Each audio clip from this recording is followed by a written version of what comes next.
কি গো তুমি ফুল খাচ্ছ, আমরা একটু ফুল ফেলে দাও না। সেই বড়টা ফেলে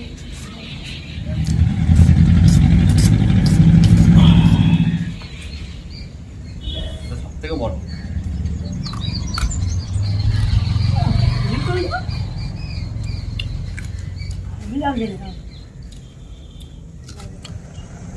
বাহ, কুলটা ভেবে খেতে তো ভালো লাগছে। বুঝলে বড় বড় হয়ে গেছে, নিজের আমাকে ভর্তি হয়ে গেছে কিন্তু ওই কুলটা খেয়ে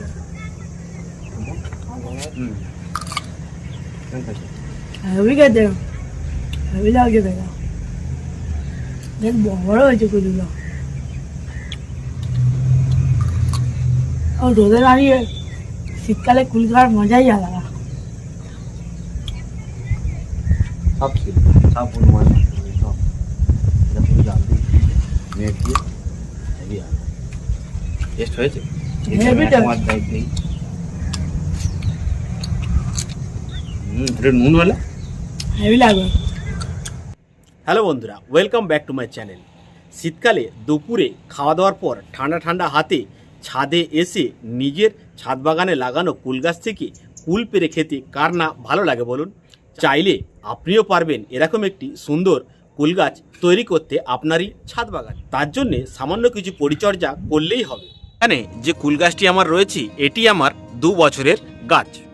এই 2 বছরে টোটাল আমি 3 বার কুল নিয়েছি এই কুল গাছ থেকে। এখানে আমার এই কুল গাছটি সবুজ জাতের আপেল কুল।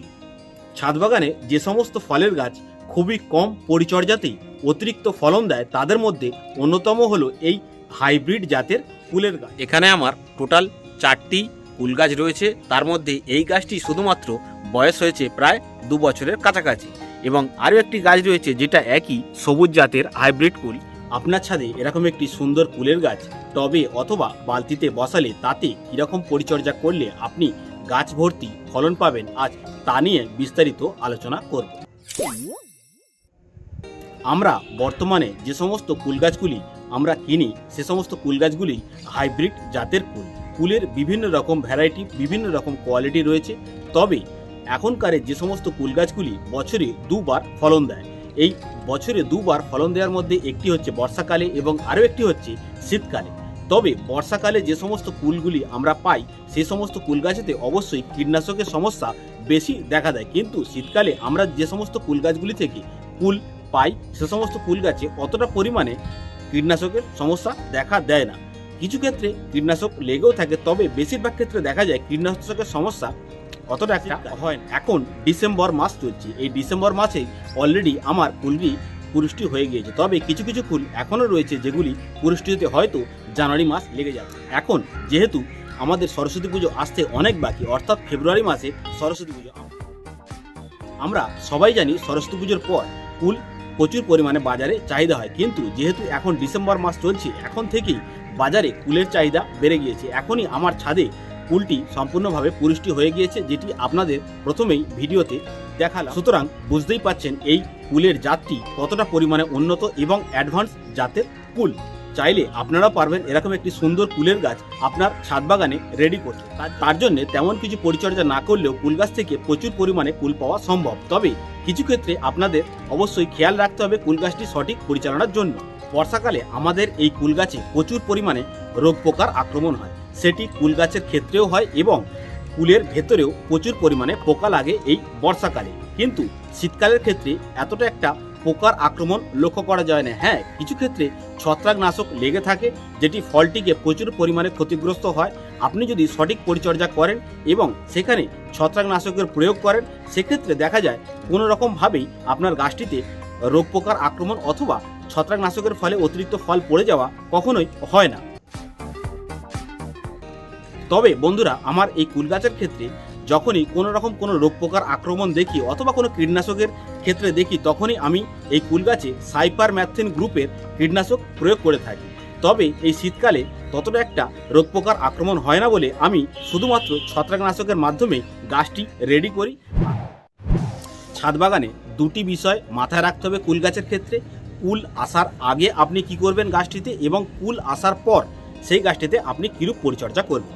প্রথমত বলে রাখি, কুল আসার আগে অর্থাৎ কুলের ফুল ধরার আগে আপনি কি করবেন, সেই গাছটিতে ভালো পরিমাণে খাবার দেবেন এবং কুলের গাছ যাতে ফুল ফলে ভরে যায় তার জন্য আপনাকে প্রথম পর্যায়ে অর্থাৎ গাছের নতুন পাতা গজানোর আগে আপনাকে গাছটিতে ভালো পরিমাণে প্রুনিং করতে হবে, অর্থাৎ কাটিং করে দিতে হবে যাতে নতুন পাতা গজায় এবং তাতে ফুল ফল বেশি পরিমাণে আসে। এরপর বলছি বন্ধুরা, যখন ফুল ফল সেট হবে অর্থাৎ যখন গাছে নতুন ফুল আসবে তখন কোনো রকমভাবেই আপনি কীটনাশক প্রয়োগ করবেন না, কারণ কি হবে, কীটনাশক প্রয়োগের ফলে গাছটির মধ্যে সমস্ত ফুল ঝরে যাবে। দ্বিতীয়ত, তারপর যখন সেই ফুলটি থেকে ফলে রূপান্তর হবে তখন আপনাকে খেয়াল রাখতে হবে গাছটির মধ্যে কোনো রকম কোনো ছত্রাক বা কোনো রকম কোনো ফাঙ্গিসাইড ধরেছে কিনা। সেক্ষেত্রে ফাঙ্গাস লাগার চান্সটা অনেক বেশি থাকে, সেক্ষেত্রে আপনাকে ফাঙ্গিসাইড স্প্রে করতে হবে। তার মধ্যে সিস্টেমিক ফাঙ্গিসাইড, কন্ট্যাক্ট ফাঙ্গিসাইড, এই দুটোর যে কোনো কোম্পানির যে কোনো ব্র্যান্ড আপনাকে ফাঙ্গিসাইড প্রয়োগ করতে হবে। যদি আমি দুটোর মিক্স ফাঙ্গিসাইডের কথা বলি, যে সিস্টেমিক এবং কন্ট্যাক্ট ফাঙ্গিসাইড রয়েছে, এমনই ফাঙ্গিসাইড হলো সাফ, এটি আপনি খুবই ভালো, এটি ইউজ করতে পারেন। আর কন্ট্যাক্ট ফাঙ্গিসাইডের মধ্যে যদি বলি সেটি হলো অ্যান্টাকল। এই শীতকালে আমরা কুল গাছের ক্ষেত্রে যে সমস্ত রোগগুলো বেশি লক্ষ্য করি তার মধ্যে একটি হলো এই কুলের মধ্যে মুটি মুটি হালকা ছোট ছোট দাগ হয়ে যায় এবং আরও একটি রোগ যেটি খুবই পরিমাণে হয় সেটি হলো কুলটি সম্পূর্ণ পুষ্টি হবার আগেই হলুদ হয়ে সেটি গাছ থেকে ঝরে পড়ে যায় এবং অনেক ক্ষেত্রে দেখা যায় যদি আবহাওয়ার পরিবর্তন হয় কুলটি কালো হয়ে যায় এবং কালো হয়ে সেটি ঝরে পড়ে যায়। এই সবই কিন্তু বন্ধুরা ছত্রাকনাশকের ফলেই কিন্তু হয়। এক্ষেত্রে ভালো পরিমাণের আপনাকে ছত্রাকনাশক ইউজ করতে হবে। আরও একটি সমস্যা বন্ধুরা, যেটি কুল গাছের ক্ষেত্রে সম্পূর্ণ পুষ্টি হয়ে যাওয়া ঠিক একটু আগেই, অর্থাৎ কুলটি সম্পূর্ণ পুষ্টি হতে আর হয়তো কিছুদিন বাকি, সেক্ষেত্রে দেখা যায় কুল গাছের বোঁটা আলগা হয়ে যায় এবং আলগা হয়ে যাওয়ার ফলে কুলটি ঝরে পড়ে যায়। সেক্ষেত্রে সেই সমস্ত কুলগুলি কোনো রকমভাবে মিষ্টতা পায় না। এক্ষেত্রে বন্ধুরা এটি কোনো ছত্রাকনাশক বা কীটনাশকের জন্য হয় না, এটি কিন্তু ভিটামিনের জন্য হয়।